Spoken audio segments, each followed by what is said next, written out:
Bonjour et bienvenue, je suis Audrey Segers, j'accompagne les femmes qui souffrent de la charge mentale et de burn-out parental. Alors, dans ce podcast, j'avais envie d'aborder avec vous une scène qu'on a parfois vécue en tant que maman, mais que vous avez probablement toutes pu observer dans les supermarchés. C'est ce fameux moment où il y a un enfant en crise, qui fait une grosse crise, qui parfois même se roule par terre, qui se met à hurler. Et bien évidemment, qu'est-ce qui se passe?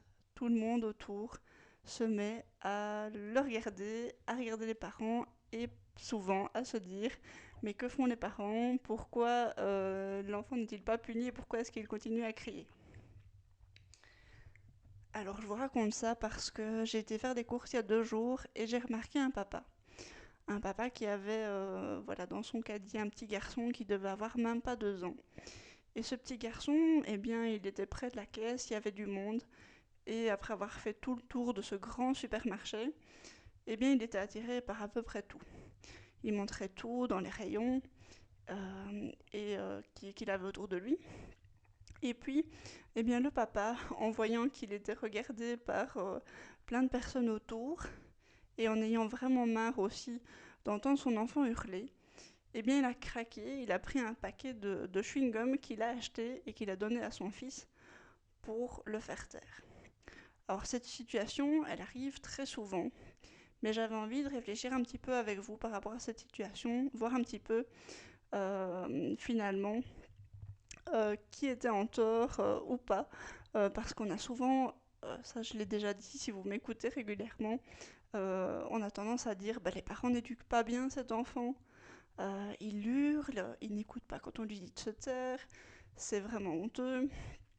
Voilà, certains se disent probablement si c'était le mien, il aurait reçu une baffe depuis bien longtemps pour le calmer. Je crois que vous voyez ce que je veux dire.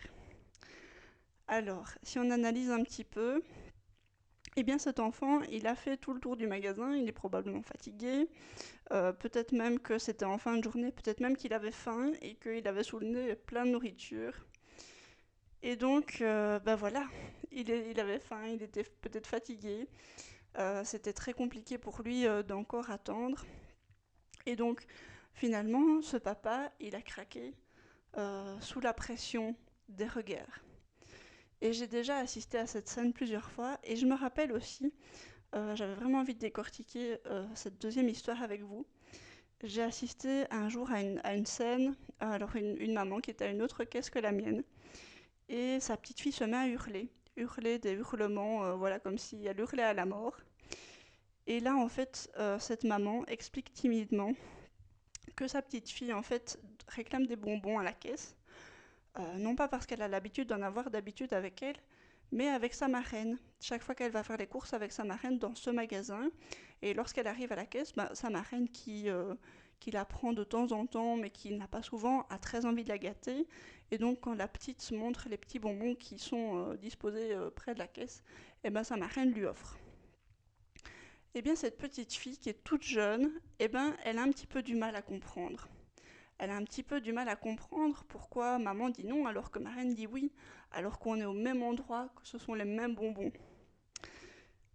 Et cette maman, elle sent tous les regards posés sur elle et en fait, finalement, tout le monde se retourne, même si certains compatissent, tout le monde se retourne sur elle. Et elle se sent vraiment très mal à l'aise. Certains finissent même par faire des réflexions. Alors on aurait tendance à dire, voilà, cette maman, elle ne réagit pas bien, elle n'éduque pas bien sa fille fait des caprices. Mais si on analyse un petit peu, est-ce que la petite fille est en tort finalement?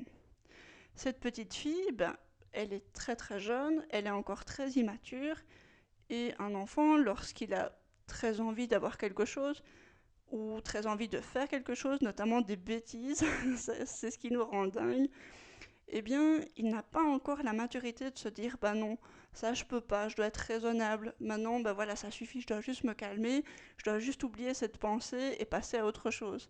Ça, c'est ce que nous adultes, on est capable de faire, mais eux, ils n'en sont pas capables. Et donc, elle aussi, bah voilà, comme je vous le disais, elle comprend pas très bien. Avec marraine, c'est oui, mais avec maman, c'est non.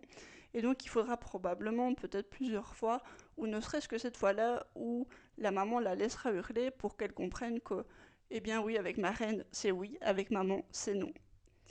Ensuite, on pourrait dire, voilà, c'est la faute de cette maman qui n'éduque pas bien sa fille hurle, elle dérange tout le monde. Mais en fait, cette maman, si on observe bien, eh bien, elle répète à sa petite fille, voilà, avec ma reine, tu peux avoir des bonbons, mais avec maman, c'est non.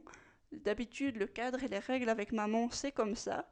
Et finalement, elle respecte, elle lui répète ses règles, elle continue à lui expliquer les mêmes règles que d'habitude, voilà, on n'a pas de bonbons à la caisse. Et donc, ça évitera plus tard que la petite se dise, eh bien peut-être que si les gens autour nous regardent et que maman, voilà, se sent un peu dépassée, eh bien peut-être qu'en insistant un peu et en pleurant un peu, peut-être que j'obtiendrai ce que je veux.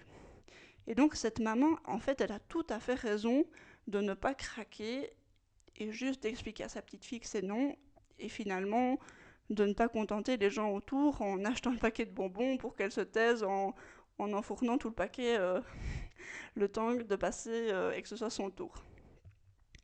Alors moi j'avais envie de décortiquer aussi un petit peu avec vous les réactions autour des personnes qui finalement jugent parfois simplement du regard, mais parfois font carrément des réflexions.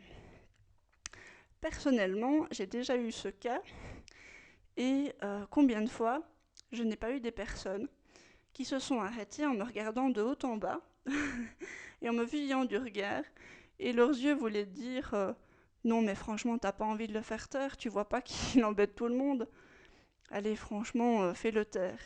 Et on me fixait avec un regard des plus méchants pour bien me faire comprendre que ça dérangeait, alors que j'essayais déjà de me débrouiller comme je pouvais. Voilà. Ensuite, il y avait des réflexions comme non mais ça se voit qu'il est fatigué, pauvre bout de chou. Mais ça doit être l'heure de la sieste, on est en plein après-midi. Alors ce que les gens ne savent pas, c'est que parfois vous avez passé 1 heure ou 2 heures à l'heure habituelle de la sieste à essayer de l'endormir et que vous avez vraiment besoin de faire ses courses, que vous n'avez pas forcément votre voiture quand vous voulez et que vous n'avez pas toujours la possibilité de faire vos courses quand vous le voulez, ou alors on vous dit mais vous n'auriez pas dû le prendre avec, vous auriez dû le laisser au papa ou le faire garder pendant que vous faites vos courses, alors que ce n'est pas toujours possible. Ensuite, il y a aussi des mamans qui parfois vont rechercher les enfants à l'école ou à la garderie et qui, oui, on est en fin de journée. Et, euh, et alors on leur dit ah, mais les enfants, ils sont fatigués, ils ont faim, c'est normal, c'est vraiment pas une bonne heure pour aller faire des courses. Est-ce que vous croyez franchement qu'on a toujours le choix? Et qu'on se dit ah, chouette, je vais prendre mes enfants, ils sont crevés, fatigués, morts de faim, ils vont me faire une crise au magasin, je vais les emmener avec moi, c'est la super idée. Alors non. Et cette maman finalement qui parfois a travaillé toute la journée, qui travaille à temps plein, qui se donne à fond et au boulot et à la maison, eh bien parfois on va encore la descendre, la culpabiliser, lui faire des remarques très blessantes. Là j'ai encore dit les plus gentilles. Et cette maman elle va se sentir vraiment nulle. Alors, vous allez me dire, oui, qu'est-ce qu'on peut faire finalement? Voilà, un enfant, il fait une crise, voilà, on ne sait rien y faire, il n'y a que la maman qui peut faire quelque chose. Eh ben non. Moi, ce que j'ai envie de vous dire, c'est que dans ces cas-là, on pourrait tous faire quelque chose.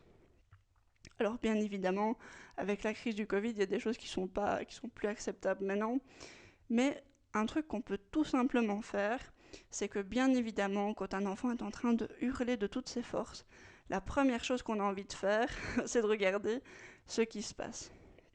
Alors on pourrait tout simplement ne pas bouger le regard et ne pas regarder ce qui se passe, parce que si vraiment il y avait un gros danger, on verrait tout le monde se ruer sur les personnes, où on verrait qu'il y a un véritable danger, où les personnes crieraient au secours.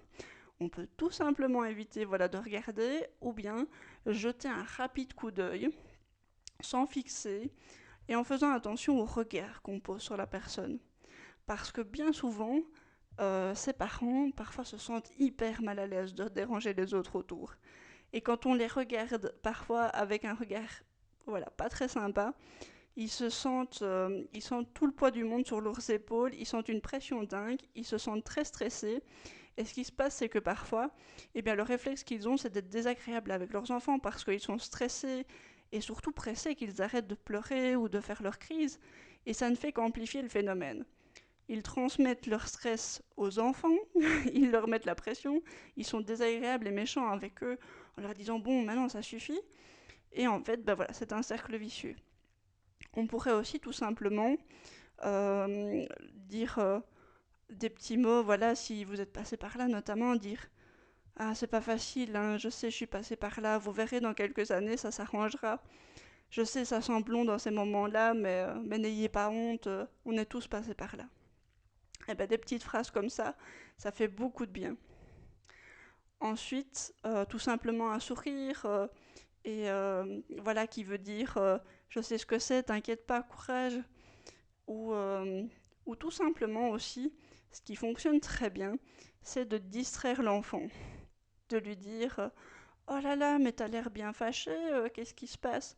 Ah, maman n'a pas voulu t'acheter des bonbons, hein, ou tu es fâché d'être ici, tu aimerais être à la maison avec tes jouets, ou oh, mais tu en as un beau pull, dis donc, hein, je voudrais bien le même, tu me donnes ton pull? Ou des choses comme tu veux venir dans mes bras. Je sais que notamment une dame avait dit ça à mon petit garçon, ça l'avait calmé directement. Il s'était dit oh là là, qui c'est cette dame? Non, je veux pas aller dans ses bras.